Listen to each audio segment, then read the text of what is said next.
हाय। जी जी, ये तो हिंदी में ही वाला निकला। पहचाना नहीं आपने? मैं नताशा। आपसे मेरी बात हुई थी हमारी। शादी तय हुई है हमारी। रियली आपको याद नहीं? कोई बात नहीं, काम यहाँ ज्यादा होता होगा ना। काम ज़्यादा की बात नहीं है। दरअसल इस कुर्सी पर बैठते ही हमें सबसे पहले यही सीखना होता है कि किसी को जल्दी से पहचानना नहीं है, वरना लोग पहचान का हवाला देकर अपना काम पहले निकालने की फिराक में रहते हैं। और वैसे भी सरकारी नौकरी लगते ही सब आपसे जान पहचान निकाल ही लेते हैं। पर्सनल एक्सपीरियंस है। आपको ये तो याद है ना कि आपने मुझे यहाँ पे मिलने के लिए बुलाया है? हाँ, शादी तय हुई है हमारी, माँ ने बताया था। मतलब आपने मेरी फोटो देखते गुड चॉइस। हाँ, माँ ने देखी थी, उन्हें पसंद आई थी। और आपको? दरअसल माँ और मेरी पसंद अक्सर सेम ही होती है। ओके, ममाज बॉय हो आप। नाइस। क्यों, इससे आपको कोई प्रॉब्लम नहीं है कि मैं अपनी माँ की सारी बातें मानता हूँ? तो इसमें मुझे क्या प्रॉब्लम होगी? It's good. I think it's not good. अब देखिए ना, मेरी भाभियाँ, इवन मेरी खुद की बहनें, उनको बिल्कुल पसंद नहीं है कि उनके पति उनकी माँ की सारी बातें माने। देखिए, अगर पति अच्छा हो तो फिर क्या फर्क पड़ता है? मतलब पति अच्छा ना हो तो फर्क पड़ता है? मुझे ले लीजिए, मैं स्कूल से लेके कॉलेज तक आज तक किसी लड़की को अच्छा नहीं लगा। सबने मुझे रिजेक्ट ही किया है। कहती थी शक्ल देखिए अपनी। मैं नेचर और बिहेवियर की बात कर रही हूँ, वो अच्छा होना चाहिए। मतलब आप मानती हैं कि मैं शक्ल से एवरेज औसत हूँ? हैं? देखिए, मेरे लिए लुक इतना मैटर नहीं करता है, पर मुझे तो लगा था कि आपने मुझे बुलाया है तो हम किसी अच्छी जगह लंच करेंगे, पर आप तो मेरा इंटरव्यू ले रहे हैं। 6 साल इस नौकरी के लिए तैयारी की है मैंने, कितने इंटरव्यू दिए हैं, तो 2-4 सवाल पूछना तो बनता है ना। आप मुझसे शादी करना चाहते हैं या मुझे नौकरी पे रखना चाहते हैं? हो सकता है कि शादी के बाद आपको घर के काम नौकरी लगने लगे और आप कहें कि मैंने आपको घर में नौकरानी बना कर रख लिया। मैं ऐसा क्यों कहूँगी, मुझे तो घर के काम करने अच्छे लगते हैं।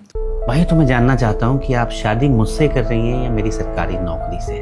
क्या मतलब? मतलब कि आजकल के दौर में जहाँ लड़कियां कहती हैं कि उन्हें शादी के बाद भी घर से बाहर काम करना है, आप कह रही हैं कि आप घर के काम करेंगी। अच्छा, पति की कमाई से घर अच्छे से चल जाए तो फिर पत्नी को बाहर काम करने की क्या जरूरत? और वो आज़ादी, 4 दीवारी के बीच मेरा दम घुटता है वाली कहानियाँ। आप कहना क्या चाहते हैं, एक बार खुल के बताएंगे? मतलब आप जैसे लोगों की प्रॉब्लम क्या है कि आपको घरेलू लड़की चाहिए, संस्कारी लड़की चाहिए, ऐसी लड़की चाहिए जो आपका घर संभाले, और जब आपको ऐसी लड़की मिलेगी तब आप उससे उल्टे सीधे सवाल पूछने बैठ जाएंगे। आपको ऐसी लड़की चाहिए जो आपके परिवार को बिल्कुल वैसे लेके चले जैसे वो अपने परिवार को लेके चलती है, आपके माँ बाप की वैसे रिस्पेक्ट करे जैसे वो अपने माँ बाप की करती है। और जब वैसी लड़की आपके सामने बैठी है तो आपको यकीन नहीं आ रहा? एक सेकेंड, कहीं आपको ऐसा तो नहीं लग रहा कि मैंने ऐसे कपड़े पहने हैं तो मैं घरेलू नहीं हूं?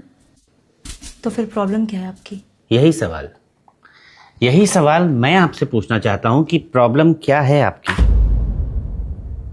इसीलिए मैंने आपको यहाँ बुलाया भी है। मतलब आप में कोई दिक्कत नहीं है, कोई कमी नहीं है, फिर भी आपके घर वाले मेरे घर वालों के मांगे बिना इतना दहेज देने को क्यों तैयार हैं? और इतनी महंगी जगह शादी क्यों करवाना चाहते हैं? कहीं आपके घर वाले मुझे या मेरे घर वालों को इम्प्रेस तो नहीं कर रहे हैं, या फिर कोई और बात है? तो इसमें गलत क्या है? मैं उनकी इकलौती बेटी हूँ तो ये सब मेरी खुशी के लिए तो कर रहे हैं। और शादी के कुछ साल बाद अगर मैंने दहेज में और कुछ कार, बंगला, ये सब मांग लिया तो? मतलब शेर के मुंह में एक बार खून लग जाए तो वो और खूंखार हो सकता है। आप ऐसा नहीं करोगे, आई नो। यही सोचकर कई लड़कियों के घर उजड़े हैं, कई लड़कियों को जान से हाथ तक धोना पड़ा है, और इसमें हर बार गलती ससुराल वालों की नहीं, कई बार लड़की के खुद के घर वालों की भी होती है, जिन्हें आपकी तरह और आपके घर वालों की तरह ऐसा लगता है कि उनका पति और दामाद ऐसा नहीं होगा। तो आप शादी नहीं करना चाहते हैं? ऐसा मैंने कब कहा? करना चाहता हूं, पर पहले सारी बातें क्लियर कर लेना चाहता हूं कि आप मुझसे शादी करिए, मेरी सरकारी नौकरी से नहीं। आई नो कि आपके घर वाले आपके लिए अच्छा सोचते हैं, इसीलिए उन्होंने एक अच्छी सरकारी नौकरी वाला दामाद चुना है। पर अपनी सच्चाई में वो मेरे अंदर लालच पैदा करने की कोशिश न करे, क्योंकि मुझे एक जोड़ी में साधारण तरीके से अपने परिवार के लिए एक सदस्य और अपने लिए एक जीवन साथी की जरूरत है। सोसाइटी को दिखाने के लिए एक महंगे ब्रांडेड टैग वाली बहू की नहीं। देखिए, मैं यहां तक ना बहुत मेहनत और ईमानदारी से पहुंचा हूं। मेरी रिश्वत की शुरुआत मेरा दहेज नहीं होनी चाहिए। हाँ, बहुत अजीब हो ना? वैसे मेरा नाम भी अजीब है।